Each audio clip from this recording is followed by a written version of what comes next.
stopping it! The whole world wants me to be something I'm not! Don't care. What's wrong with being gay? Nothing wrong with that.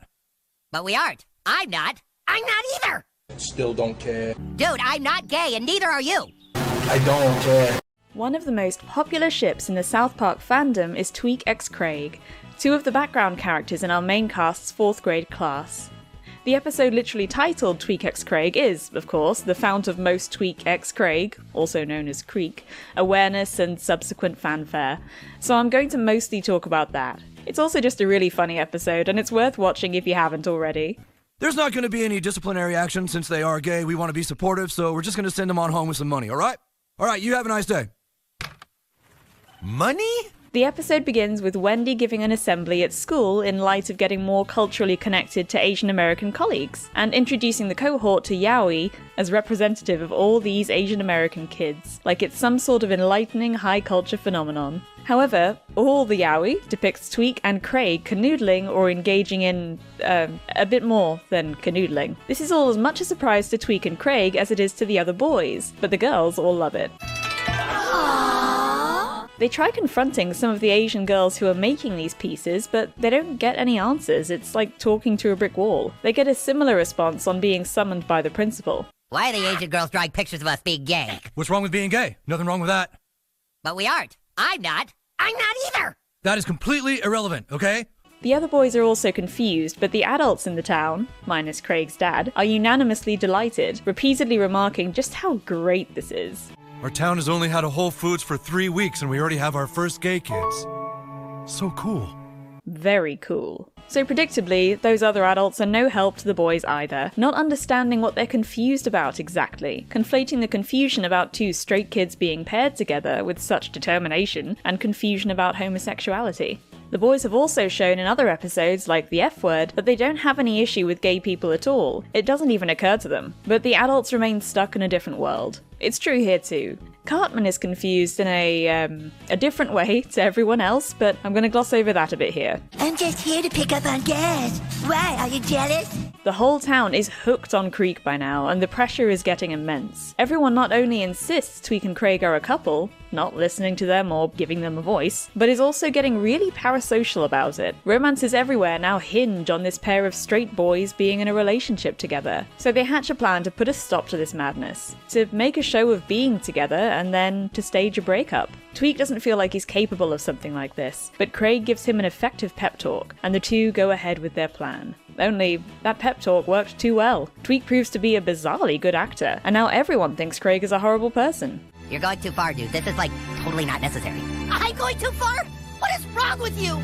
This wasn't part of the plan. Well, guess what, Craig? Love doesn't follow a plan! The whole town descends into this deep depression in the wake of the quote-unquote breakup, and as much as Craig's dad Thomas has not been pleased to see his son in a gay relationship, when Craig walks through the door and he sees how dejected his son is, and mistakes it for romantic heartbreak, he walks back a bit on his negative response. He then gives him a speech where, having previously been the only adult not outright simping for the idea of a cutesy gay couple, he comes to sound just like everyone else. Everyone was so proud of you. I was just being selfish. I want to be proud of you too.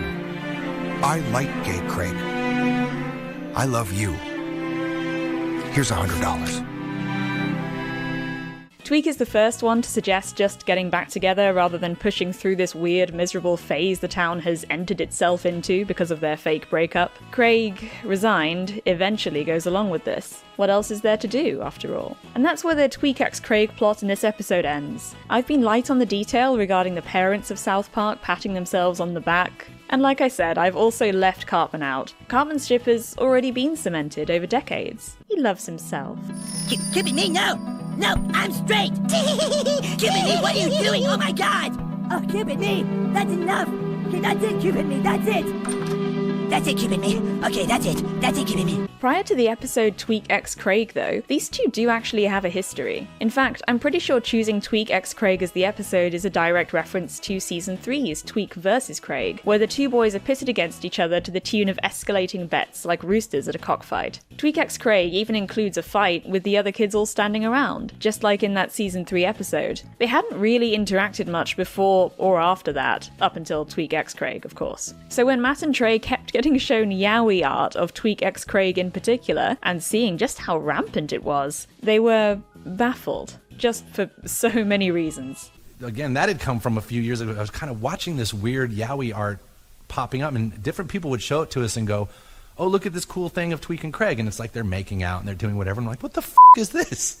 You know, we just thought it was really weird and funny and like, you know, super cool. So because weird. a lot of it was like, there's so much of it out there on the internet. As they say in the audio commentary for this episode, Matt and Trey intended it as both an expression of their sheer bewilderment and a dunk on Fujoshi's, complete with terrible, sappy music choices from Scrubs, and nobody caring about the boys' actual happiness, individuality, or compatibility. They're just so invested in the idea of gay boys that they've begun revering their sexuality like a precious commodity. More specifically, it was a dunk on what I like to call corporate Fujoshi's, rainbow capitalists who don't actually care about gay people at all, and just want to say the thing, pay lip service to the message, seeing gay couples as just a means of congratulating themselves on how tolerant they are. See, which is interesting, what the episode with Tweek and Craig, and because we had that was sort of a different one. Yeah, but it yeah. Ended up, of course, having a lot. It was great having PC Principal there to talk about, and basically, and for the town to be like, yes, this is so proves how cool and up to date we are. And again, it's basically kind of the show saying, look how cool and up to date we are. We now have a gay, couple on it. And so, and how, how proud shows can be of themselves for having a gay couple. This all seemed to go over a lot of South Park Twitter users' heads at the time. Comments praising their relationship as that all-important rep ignored the fact that they were not romantically involved in this episode, and only ever in a relationship, because other people seemed to subsist on it. Life imitates art, I guess. Comments about how great it is as gay rep abound, about how wholesome they are in canon together, except in this episode they're canonically only being forced together, and that's the joke. I wouldn't call that rep any more than I'd call this trans rep. Miss Swanson, how does it feel to be competing today? I can't tell you how free I feel now that I've started identifying as a woman. Now that I can compete as female, I'm ready to smash the other girls. So either Matt and Trey overestimated the portion of the audience who would understand this, after having found all that creek yaoi, or they were trying to include that audience predictably missing the point as part of the joke, which I'd like to believe because that seems on brand and that's hilarious. It's not that deep, but to hashtag anything Twitter, everything is just as deep and demands just as much fanfare. Well, there you have it. They're not gay in the episode literally called Tweek x Craig, so I guess the whole thing really did go over shippers' heads. Bye for now, and thanks for watching. Except it didn't end here. This may have started with a whole episode that was intended as a dunk on Fujoshis who, to the befuddlement of the creators, were making ship art of tiny children. But between making this episode and the episodes and seasons that have followed Tweek x Craig, Matt and Trey have decided themselves that it's become a canon relationship now. But we made the decision before to keep Tweek and Craig together, even though they're not really together. It's just like they're kind of just too young, but they are together and they're quote unquote gay couple. Yeah, it's just like unremarkable now in a cool way. Like I really like their relationship now because they definitely are more than friends, but it's like it's not front and center that they're like sexual or anything. But it was nice because it just gave us this. They're a couple, so we can treat them like a couple and do couple issues like. I think it's sweet and refreshingly down-to-earth given the weirdness that can manifest in online shipping culture, that they confirm that because they're kids, they can't sustain a romantic relationship in a meaningful sense anyway, even if they are now as together as two 10-year-old boys can be. But they're still more than just friends, and the creators like them that way. As much as the big Tweek x Craig episode is all a big joke, they've kept up a wholesome little vibe together both within that episode and ever since. Okay, well then why don't you just send something nice to the North Koreans? It'll make you feel better, babe. Send something like what? I don't know, like make them some croissants or something. I don't know how to make croissants! Well, what do you know how to make? Cupcakes! Alright, go home and make some cupcakes, honey. Okay!